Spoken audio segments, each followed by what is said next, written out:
بسم الله الرحمن الرحيم نحمده ونستعينه ونصلي على رسوله الكريم أما بعد فأعوذ بالله من الشيطان الرجيم بسم الله الرحمن الرحيم لقد كان لكم في رسول الله أسوة حسنة وقال النبي صلى الله تبارك وتعالى عليه وسلم من أحيا سنتي فقد أحبني ومن أحبني كان معي في الجنة او كما قال علیہ الصلوۃ والسلام۔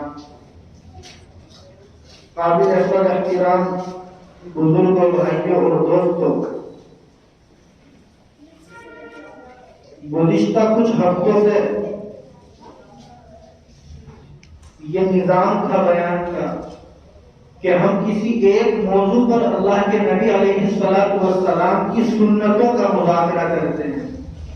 جیسے کھانے کی جو سنتیں ہیں ان کو 3 ہفتوں تک ہم نے ذکر کیا، اور مقصد ان کا یہ ہے کہ ہم اگر اللہ کے نبی علیہ الصلوۃ والسلام کی سنتوں کو جانیں گے تو یقین یہ ہو سکتا ہے کہ ہم ان پر عمل بھی کریں گے انشاءاللہ، اور جب عمل کریں گے تو انشاءاللہ ہمیں وہ تمام فائدے حاصل ہوں گے جو سنتوں پر عمل کرنے کے اللہ کے نبی علیہ السلام نے بیان فرمائے ہیں۔ جیسے میں نے قرآن کی ایک آیت پڑھی، اللہ تعالیٰ نے قرآن کریم کے اندر ارشاد فرمایا لَقَدْ كَانَ لَكُمْ فِي رَسُولِ اللَّهِ أُسْوَةٌ حَسَنَةٌ، کہ تم لوگوں کے لیے اللہ کے رسول علیہ السلام کی زندگی میں بہترین نمونہ ہے۔ یعنی تمہیں زندگی کا کوئی بھی کام کرنا ہو تو اس طریقے سے کرو جس طریقے سے ہمارے نبی محمد رسول اللہ صلی اللہ علیہ وسلم نے وہ کام کیا ہے۔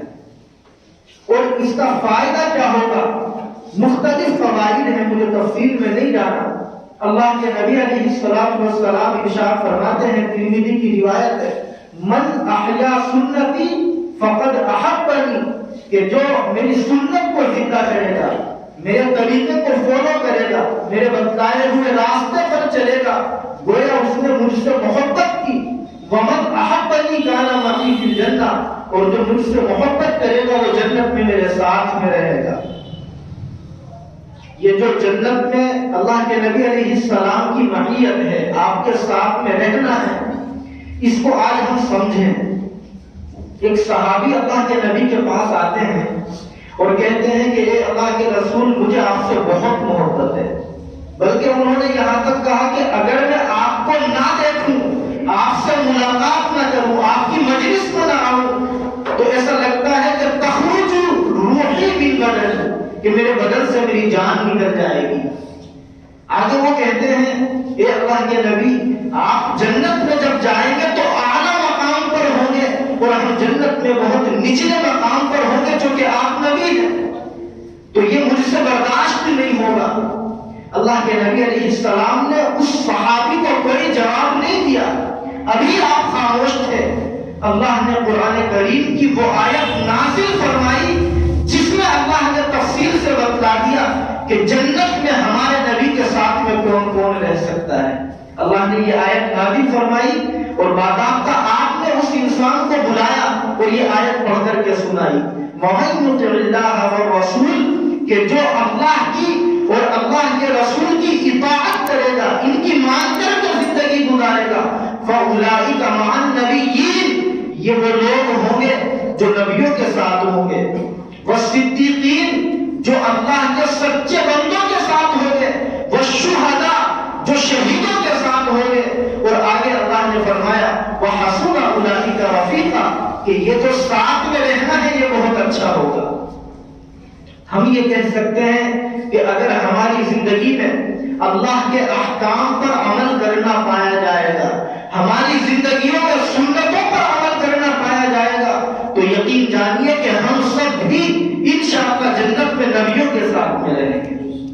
تو اسی لیے یہ سنتیں ذکر کی جاتی ہیں تاکہ ہم ان کو سمجھ کر، سن کر، ان کے مطابق عمل کرنا شروع کر دیں۔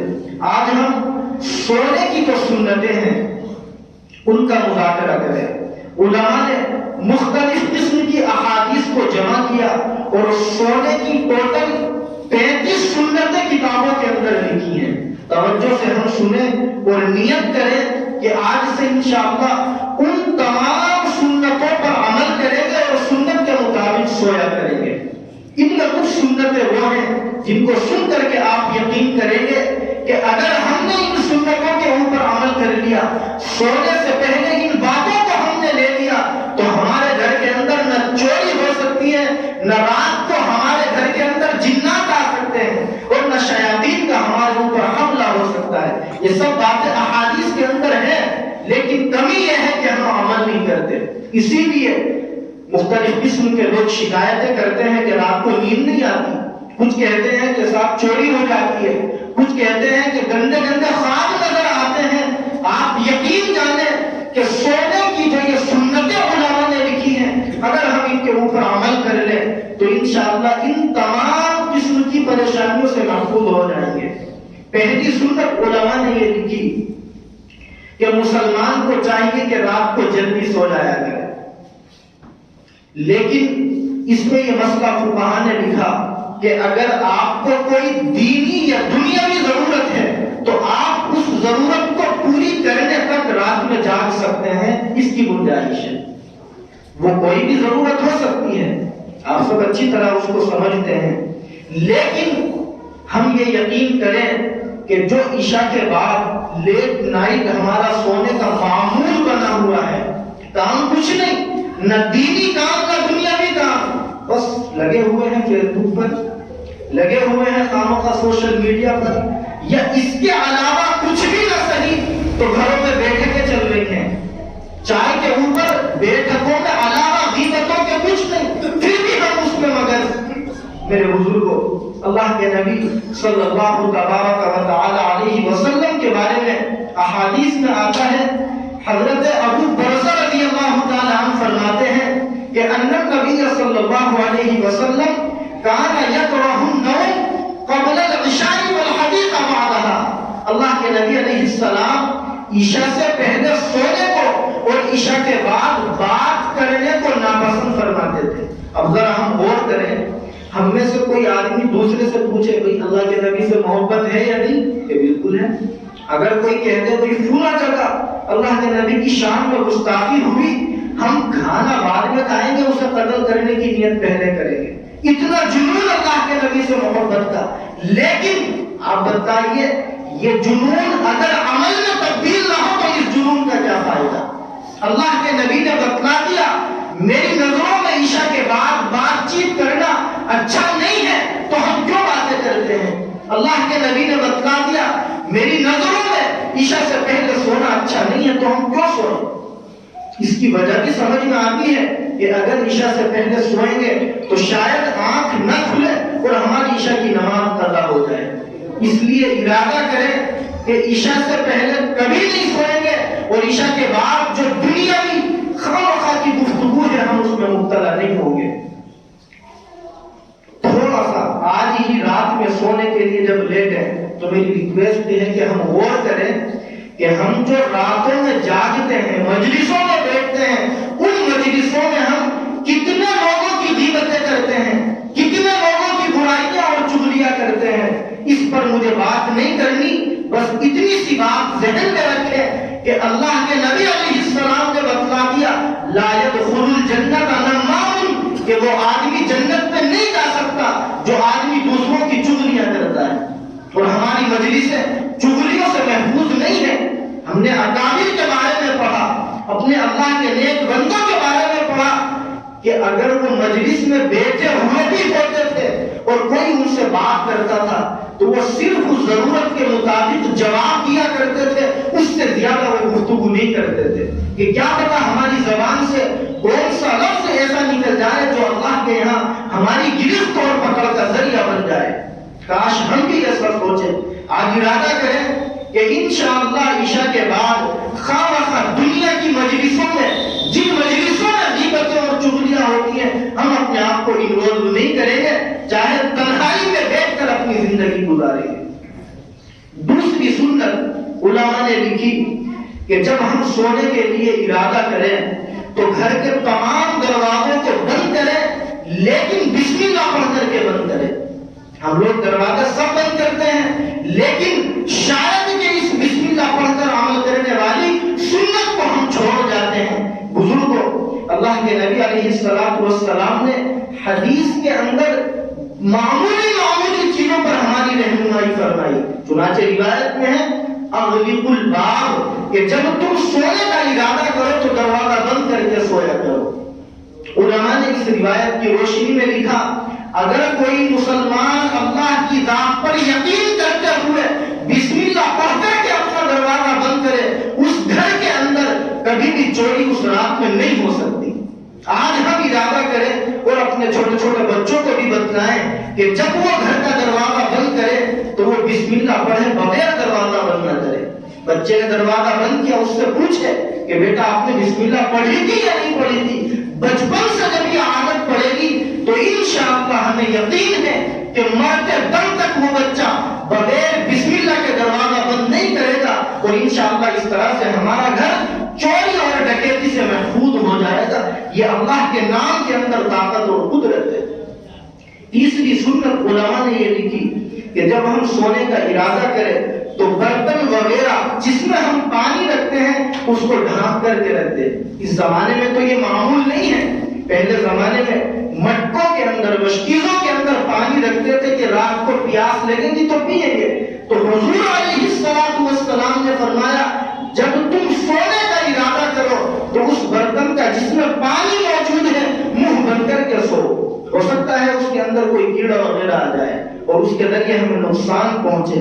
چوتھی سنت علماء نے لکھی کہ جب ہم سونے کا ارادہ کریں تو اپنا چراغ اس زمانے میں کہہ سکتے ہیں لائٹس وغیرہ بند کر کے سوئیں. کیوں؟ اللہ کے نبی علیہ السلام کی تعلیمات پر قربان جائیے. اس لیے آپ نے یہ رہنمائی فرمائی کہ آپ نے اگر چراغ بند نہیں کیا, اس زمانے میں چراغ جلتے تھے, تو ہو سکتا ہے کہ رات کو وہ چراغ گر جائے اور آپ کے گھر کے اندر وہ آگ لگنے کا ذریعہ اور سبب بن جائے.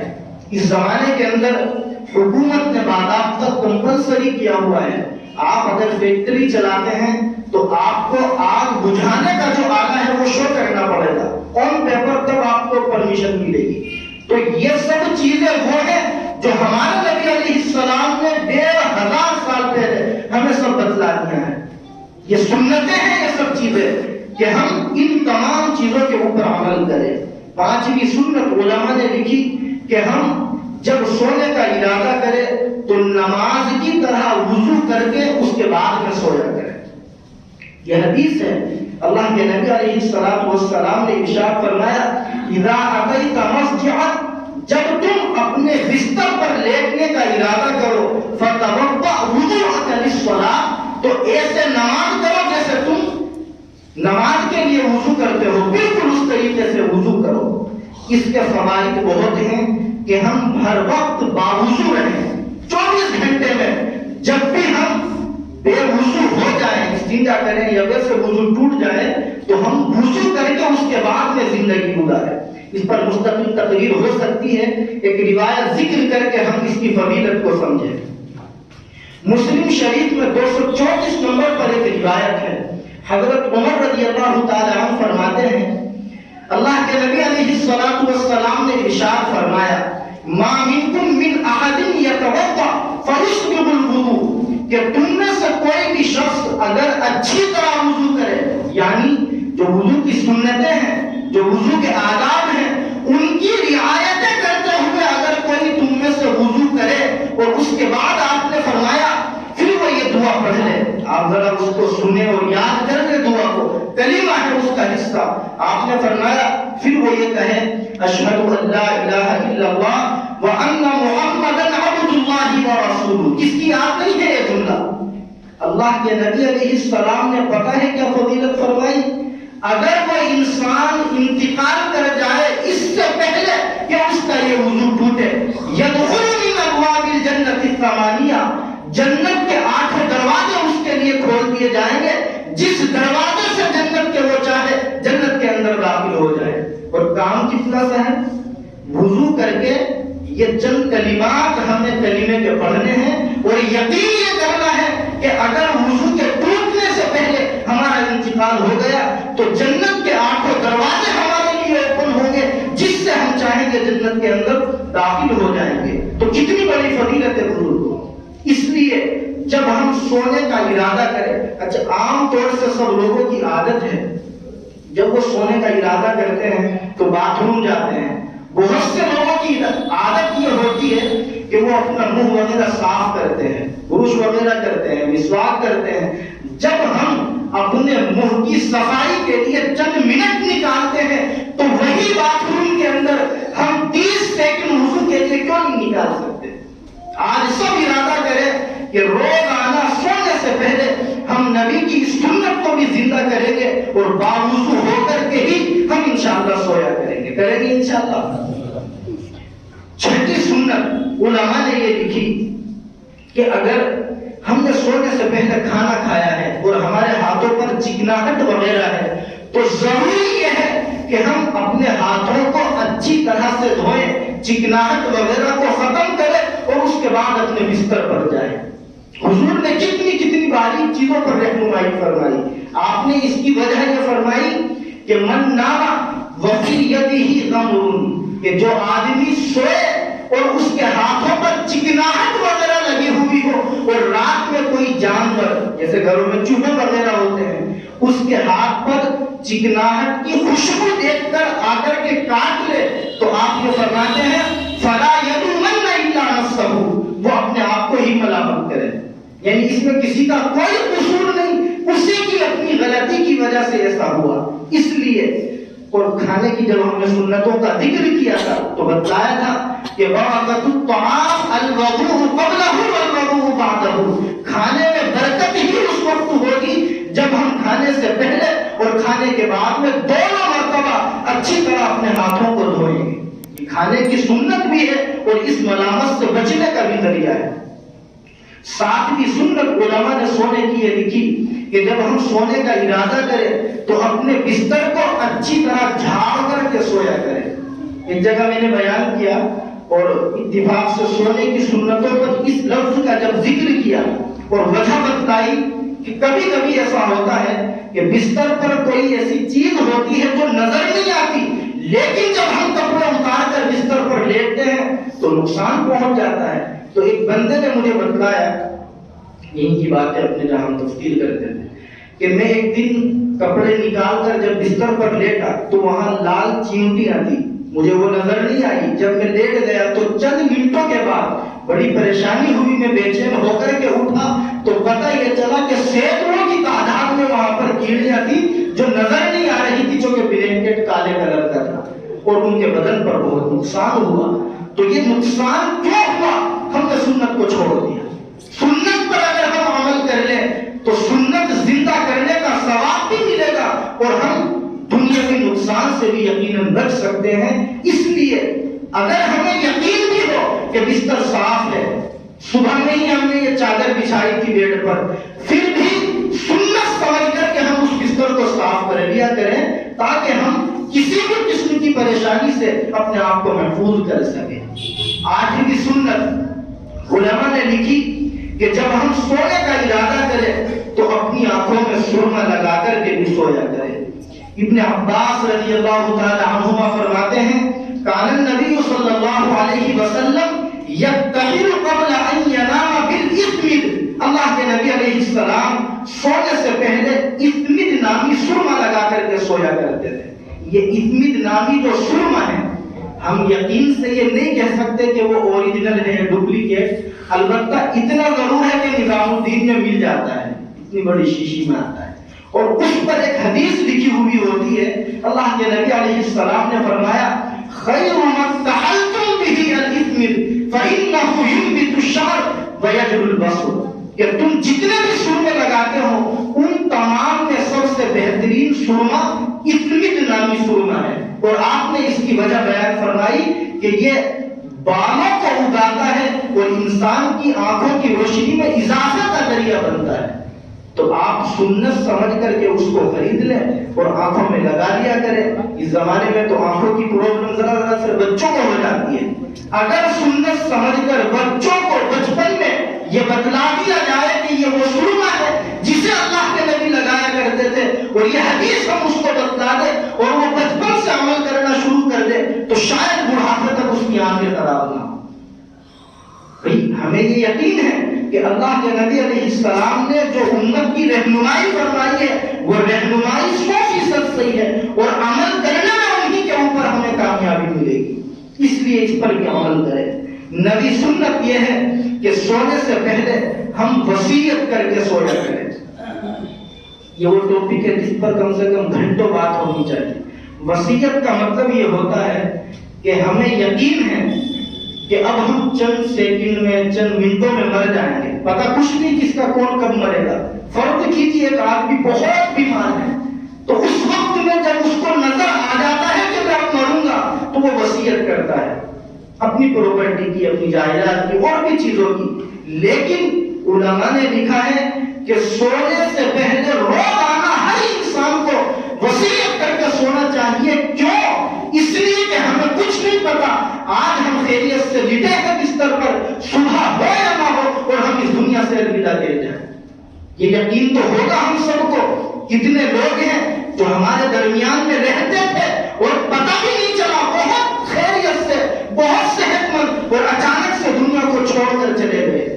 میں اسی مسجد کے ساتھی کو جانتا ہوں، مشیر بھائی، پیچھے گلی میں رہتے تھے، بڑے پکے نمازی، جب بھی ان کی یاد آتی ہے میں ان کو ضرور ایصال ثواب کرتا ہوں۔ ان کے اندر ایک عادت یہ تھی، جو ٹائم ٹیبل ہے، مستقل روزانہ مغرب کے بعد وہ اوابین کی نماز پڑھتے تھے، اور ٹائم ٹیبل انہوں نے اپنے ذمہ لے رکھا تھا، سیٹ کر کے جاتے تھے۔ بہت یاد آتی ہے، بڑے نیک، اچھے خاصے صحت مند، ینگ، بالکل نوجوان، کی عمر مشکل سے 32-33 سال۔ آپ سب جانتے ہیں آگے گلی میں رہتے تھے سلمان کے جو محمد۔ مجھے ڈاکٹر صاحب نے بتایا کہ وہ آئے تھے پیشنٹ اور ان کی طبیعت مجھے نہیں لگتا کہ صحیح ہے، ان کو اٹیک پڑا۔ مغرب کے لیے وہ وضو کر رہے تھے اور انتقال ہوا، یعنی اٹیک پڑا اور ان کو اٹھا کر کے لے کے چلے گئے، پتہ چلا آدھے پون گھنٹے میں انتقال ہوا۔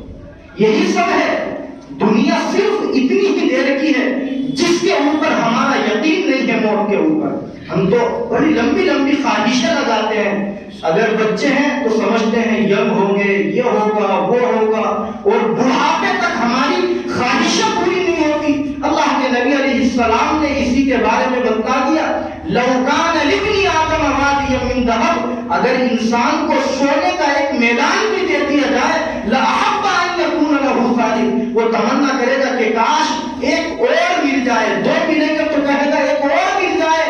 آپ نے فرما دیا وَلَا يَمْلَأُ فَاهُ إِلَّا التُّرَابُ، کہ بس قبر کی مٹی ہی اس کے منہ کو بھر سکتی ہے، اس سے پہلے انسان کی خواہش پوری نہیں ہوتی۔ اس لیے ہم اس پر بھی عمل کریں، اور اس پر عمل کرنے کا ایک آسان سا راستہ یہ بھی ہے، ہم جو بزنس کرتے ہیں یا جو بھی ہمارا ورک ہے، ہم اس کو آن پیپر لکھ کر اپنے گھر والوں کو ضرور بتا دیا کریں کہ ہمارا کس کے اوپر کتنا ہے اور کس کا ہمارے اوپر کتنا ہے۔ اس کا فائدہ یہ ہوگا کہ جب نماز جنازہ پڑھی جائے گی تو بچوں کو یہ کہنے کی ضرورت نہیں پڑے گی کہ بھئی ان کے اوپر اگر کسی کی کوئی دینداری ہو تو فلاں صاحب سے لے لیں۔ ہم جب نماز جنازہ پڑھاتے ہیں تو دیکھتے ہیں لوگ اعلان کرتے ہیں، ہم سے کرواتے ہیں کہ ذرا یہ اعلان کر دو کہ ان کے اوپر کسی کی کوئی دینداری ہو تو ان کے فلاں لڑکے سے لے لیں۔ یہ ضرورت کیوں آتی ہے؟ اس لیے کہ ہم نے انتقال سے پہلے سب چیزوں کو آن پیپر سسٹمیٹک طور سے نہیں لکھا۔ اگر ہم لکھتے ہیں تو یقین جانیں کہ مرنے کے بعد پتہ چل جائے گا اس کے اوپر اس کا ہے اور اس کا اس کے اوپر اتنا ہے، اس کا نقصان کیا ہے۔ فرض کیجئے ہمارا اگر کسی کے اوپر ہے اور ہم وہ نہ لیں اور انتقال کر جائے، انشاءاللہ ثواب ملے گا، لیکن ہمارے اوپر اگر کسی کی دینداری ہے اور ہم انتقال کر جائے تو اس کا نقصان کتنا بڑا ہے۔ اللہ کے نبی علیہ السلام جب نماز جنازہ پڑھانے کے لیے کھڑے ہوتے تو حدیث میں آتا ہے پوچھا کرتے تھے علیہ دین، کیا اس کے اوپر کسی کی دینداری ہے؟ اگر کوئی یہ کہہ دیتا کہ ہاں اس کے اوپر فلاں کا قرضہ ہے، اللہ کے نبی یہ کہہ کر پیچھے کو ہٹ جاتے صلو علی صاحبکم ولا اصلی علیہ، میں اس کی نماز جنازہ نہیں پڑھاؤں گا، آپ خود اپنے ساتھی کی نماز جنازہ پڑھ کر کے دفنا دو۔ یہ نقصان ہے، یہ سزا ہے، اور قیامت کے دن جتنی ہمارے اوپر کسی دوسرے کی دینداری ہے اتنی ہمیں نیکیاں دینی پڑے گی۔ یہ نقصان صرف اس ایک حکم کو چھوڑنے کا ہے۔ قرآن نے ہمیں بتلایا سورہ بقرہ کے اندر اذا تداینتم بدین الی اجل مسمى فاکتبوہ، جب کوئی معاملہ ادھار کیا کرو فاکتبوہ، قرآن نے حکم دیا اسے لکھ لیا کرو، تاکہ یہ سب چیزیں ہمیں نقصان میں نہ اٹھانی پڑے۔ نمبر 10، سونے کی سنت یہ لکھی علماء نے 10ویں کہ ہم اچھی نیت سے سوئے، یعنی یہ نیت کر کے سوئے کہ انشاءاللہ صبح کو اٹھ کر ہم نماز فجر پڑھیں گے، اچھی نیت ہے، بلکہ تہجد کی نیت کر کے سوئے۔ علماء نے یہاں تک لکھا کہ اللہ تعالیٰ نیتوں کے اوپر فیصلے فرماتے ہیں۔ ہم نے اگر نیت کی الارم بھی لگایا کہ انشاءاللہ صبح اٹھ کر تہجد پڑھیں گے اور تہجد میں آنکھ نہیں کھل پائی تو انشاءاللہ ہمیں نوافل کے پڑھنے کا ثواب ملے۔ کتنی بڑی بات ہے۔ 11ویں سنت، سونے سے پہلے ہم توبہ کر کے سویا کریں۔ توبہ کس الفاظ میں کریں؟ ایک حدیث ہم سنیں اور اس پر عمل کریں۔ آپ نے ارشاد فرمایا کہ جو انسان اپنے بستر پر لیٹنے کے لیے جائے اور ان الفاظ میں اللہ سے استغفار کر لے، وہ الفاظ آپ سب پڑھیں میرے ساتھ، یاد کریں۔ آپ نے فرمایا استغفر اللہ الذی لا الہ الا هو الحی القیوم واتوب الیہ۔ کوئی مشکل ہے؟ لمبے لمبے گانے لڑکے یاد کرتے ہیں، اس چھوٹی سی دعا کو یاد کریں۔ آپ نے فرمایا استغفر اللہ الذی لا الہ الا هو الحی القیوم واتوب الیہ۔ اگر سونے سے پہلے بستر پر لیٹنے سے پہلے ہم ان الفاظ میں استغفار کر لیں تو سوچئے گا حضور نے صرف یہ نہیں فرمایا اللہ اس کے گناہوں کو معاف فرمائیں گے۔ آپ الفاظ سنیے، آپ فرماتے ہیں غفر اللہ لہ ذنوبہ، اللہ تعالیٰ ان الفاظ کے پڑھنے کی وجہ سے اس کے تمام گناہوں کو معاف فرما دیں گے۔ وَإِن كَانَتْ مِثْلَ زَبْدِ الْبَحْرِ، اگرچہ اس کے گناہ سمندر کے جھاگ کے برابر ہی کیوں نہ ہو۔ آگے آپ نے فرمایا وَإِن كَانَتْ عَدَدَ وَرَقِ الشَّجَرِ، اگرچہ اس کے گناہ دنیا میں جتنے بھی درخت ہیں ان درختوں کے پتوں کے برابر کیوں نہ ہو۔ آگے آپ نے فرمایا اگرچہ اس کے گناہ دنیا کے اندر جتنے بھی ریت ہیں ان ریتوں کے ذرات کے برابر کیوں نہ ہو۔ آگے آپ نے فرمایا اگرچہ اس کے گناہ دنیا میں جتنے بھی دن گزر چکے ہیں یا آئیں گے ان تمام دنوں کے برابر میں ہو۔ یعنی حیرت ہوتی ہے کہ حضور نے اتنی بڑی فضیلت بیان فرمائی، لیکن ہم جانتے ہیں تو عمل نہیں کرتے، یا جانتے نہیں ہیں تو یاد کرنے کی فکر نہیں کرتے۔ پڑھیں گے انشاءاللہ استغفر اللہ الذی لا الہ الا هو الحی القیوم واتوب الیہ۔ 3 مرتبہ سونے سے پہلے ان الفاظ میں ہم استغفار پڑھ کر کے سویا کریں۔ بیوی بچوں کو بھی یہ یاد کرائیں اور یقین کر لیں کتنے ہی بڑے سے بڑے گناہ ہم سے ہوئے ہو اللہ تعالیٰ ان کلمات کے ذریعے ان کو معاف فرما دے۔ نمبر 12، اپنے دل کو کینے اور حسد وغیرہ سے پاک کر کے سویا کریں۔ بڑی خطرناک چیز ہے کینے اور حسد کا مطلب پڑوسی نے ترقی کر لی ہم وہیں ہیں تو بس اس کی ترقی سے ٹینشن ہے، اس کا گھر بن رہا ہے ہمیں نیند نہیں آتی، اس کا لڑکا کار خرید کے لے آیا ہم پریشان کہ اس کا شیشہ کب پھوڑنا ہے۔ یہی سب ٹینشنیں ہیں جن کو حسد کہا جاتا ہے۔ حسد کی تعریف میں لکھا ہے دوسرے کی نعمت جو اللہ نے اس کو دی ہے اس کے چھن جانے کی تمنا کرنے کا نام حسد ہے، جس میں بڑے بڑے نیک لوگ مبتلا ہیں۔ اللہ کے نبی نے کیا فرمایا ایاکم والحسد، کہ مسلمانوں حسد سے اپنے آپ کو دور رکھا کرو، اور اس کی اللہ کے نبی نے وعید بیان فرمائی، فرمایا جو انسان دوسروں سے حسد کرتا ہے وہ سن لے ان الحسد یاکل الحسنات کما تاکل النار الحطب، کہ حسد انسان کی نیکیوں کو اس طریقے سے ختم کر دیتا ہے جس طریقے سے آگ لکڑیوں کو جلا کر کے ختم کر دیتی ہے۔ آپ غور کریں، میں تو اس پر ایک مثال یہ دیا کرتا ہوں، ایک انسان ہے 60 سال اس کی عمر، اس نے کوئی ترقی نہیں کی بیچارے نے کوشش، اللہ نے اس کو نہیں دیا، اللہ کی ذات ہے دینے والی، وہ جسے چاہے دے اور جسے چاہے نہ دے۔ پڑوسی کے بچوں نے ترقی کر کے بہترین بلڈنگ بنا لی، کار بار خرید لی، اب بڑے میاں پریشان ہیں کہ یہ ترقی کر کے آگے کیوں بڑھ گیا۔ یا تو اس کے بچوں کو ٹینشن دیتے ہیں گاڑیوں کے شیشے توڑ کے، یا اس کے بچوں کو ٹینشنیں دیتے ہیں گالیاں دے کر، مختلف قسم کی ٹینشن ہے۔ آپ غور کریں حضور نے کیا الفاظ استعمال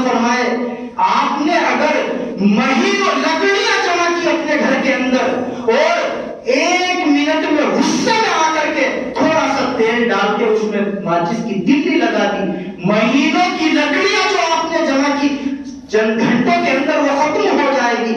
آپ نے اگر 60 70 80 90 سال کی عمر میں کسی دوسرے انسان کی ترقی کو دیکھ کر اپنے اندر یہ حسد کی آگ پیدا کر لی، تو آپ بتائیے جو پچھلے سالوں میں نمازیں پڑھ کر، روزے رکھ کر، زکات ادا کر کے، حج اور عمرے کر کے، مختلف قسم کی نیکیاں کر کے آپ نے نیکیاں کی تھی، میں نہیں کہتا، حضور یہ فرماتے ہیں وہ ساری نیکیاں ختم ہو جائے گی۔ اس لیے ہم اللہ سے یہ دعا کریں، اللہ جیسے تو نے فلاں کو ترقی دی مجھے بھی ترقی دے دے، اللہ جیسے تو نے فلاں کے بچوں کو کامیاب کیا میرے بچوں کو بھی کامیاب کر دے، بجائے اس کے کہ ہم اس کی ترقی کو دیکھ کر کے ٹینشن میں آئے۔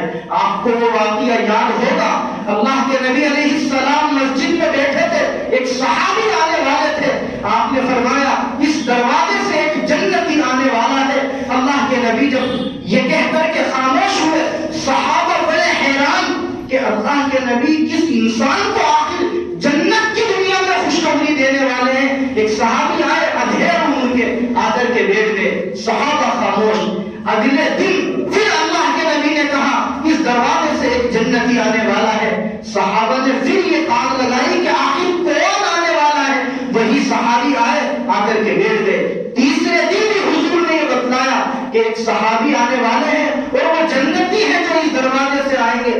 عبداللہ ابن عمر اسی مجلس میں موجود تھے، جن کے بارے میں علماء نے یہ لکھا کہ صحابہ میں سب سے زیادہ نفلی روزے رکھنے والا اگر کوئی صحابی ہے تو عبداللہ ابن عمر۔ یہ کہتے ہیں عبداللہ ابن عمر، میں اندر اندر سوچنے لگا کہ میں نفلی روزے رکھتا ہوں پورے سال، شاید یہ سال میں کوئی دن بھی نہیں چھوٹتا ہوگا جس میں نفلی روزے نہ رکھتا ہوں، میں قرآن کو بہت زیادہ پڑھتا ہوں، یہ مجھ سے زیادہ پڑھتا ہوگا۔ کہنے لگے جب وہ گھر جانے کے لیے گھر سے نکلے تو میں ان کے پیچھے ہو لیا اور میں نے کہا کہ چچا جان مجھے آپ کے گھر جانا ہے اور ایک دو دن آپ کے ساتھ مجھے گزارنے ہیں۔ انہوں نے ان کو اجازت دی اور گھر لے کر کے گئے۔ عبداللہ ابن عمر کے دل میں یہ بات تھی شاید عشاء پڑھ کے یہ تہجد میں لگ جائیں گے، تبھی تو اللہ کے نبی نے اتنی بڑی فضیلت بیان فرمائی۔ کہتے ہیں عشاء پڑھ کر کے وہ آئے، آ کر کے لیٹ گئے اور سو گئے۔ میں سوچتا رہا پوری رات جاگتے جاگتے اندر اندر کہ شاید اب اٹھیں گے، اب کوئی نیا کام کریں گے، کسی خاص قسم کی نیکی کریں گے کہ وہ تہجد میں بھی نہیں اٹھے، سیدھے اٹھ کر کے فجر کی نماز کے لیے چلے گئے۔ 3 دن تک میں نے جب یہ اپنی آنکھوں سے منظر دیکھا تو میں نے ان سے معلوم کیا کہ چچا جان آپ یہ بتلائیں اللہ کے نبی علیہ السلام نے آپ کے بارے میں جنتی ہونے کی کس عمل کی بنیاد پر بشارت دی؟ تو انہوں نے اللہ کے نبی علیہ السلام کی جو تعلیمات تھی ان کو سامنے رکھ کر کے حسد والی بات کہی اور اپنے سینے پر ہاتھ رکھ کے کہا کہ بیٹا میرے اس سینے کے اندر کسی مسلمان کی طرف سے کوئی حسد اور کھوٹ نہیں ہے۔ حضرت عبداللہ ابن عمر نے فرمایا او ہو، حدیث میں یہ الفاظ ہے، او ہو یہی ہے وہ بات جس کے بارے میں حضور مختلف انداز سے بیان کرتے ہیں کہ جس مسلمان کے دل کے اندر ذرہ برابر بھی کھوٹ نہ ہو اللہ اس کے اندر جنت میں داخل اس کو فرمائے۔ اس لیے رات کو جب سویا کرے تو یہ سوچ لیا کرے کہ کہیں دل کے اندر کسی کی طرف سے کوئی خامخواہ کی حسد والی بو تو نہیں چل رہی ہے۔ آج کل سب اس میں مبتلا ہے۔ 2 چیزیں کہہ کر بات مکمل کروں۔ 13ویں سنت کہ ہم تہجد کی نیت کر کے سویا کریں، اور 14ویں سنت جو حدیث میں دعائیں آئی ہیں ہم ان کو پڑھ کر سویا کریں۔ ایک دعا سب کو یاد ہوگی، اللہم بسمک اموت و احیا، اس کو ان الفاظ سے بھی کہا گیا بسمک اللہم اموت و احیا۔ پڑھتے سب ہیں، اس کا ترجمہ کیا ہے کسی کو یاد نہیں ہوتا، بس رٹ لیا، پڑھ رہے ہیں، کچھ سمجھے بھی کریں۔ اس کا ترجمہ یہ ہے اے اللہ میں آپ کے نام سے ہی مرتا ہوں وَأَحْيَا، اور میں آپ کے نام سے ہی زندہ ہوں گا۔ رات کو جب آدمی سوتا ہے تو لگتا ہے بس مر گیا، بس فرق یہ ہے مردے میں جان نہیں ہوتی اور سوتے ہوئے آدمی میں جان ہوتی ہے، اور صبح کو جب وہ اٹھتا ہے اللہ اسے اپنی طاقت کے ذریعے زندگی عطا فرماتے ہیں۔ اور 15ویں سنت یہ ہے کہ ہم آیت الکرسی پڑھ کر کے سویا کریں. اس آیت الکرسی کے پڑھنے کی کیا فضیلت ہے سونے سے پہلے، وہ لمبی بات ہے، وقت ہو گیا. اگلے ہفتے ہم انشاءاللہ یہیں سے کنٹینیو کریں گے. اور سونے سے پہلے کی جو 35 سنتیں تھی ان میں سے یہ 15 ہوئی. اگلے ہفتے انشاءاللہ ہم باقی کو ذکر کریں گے. جتنی ہم نے سنی ہے یا کہی ہے، دعا کرے، کوئی ارادہ کرے کہ آج سے انشاءاللہ ہم ان تمام سنتوں پر ضرور عمل کیا کریں گے. اللہ ہم سب کو عمل کی توفیق نصیب فرمائے. وآخر دعوانا ان الحمد للہ رب العالمین.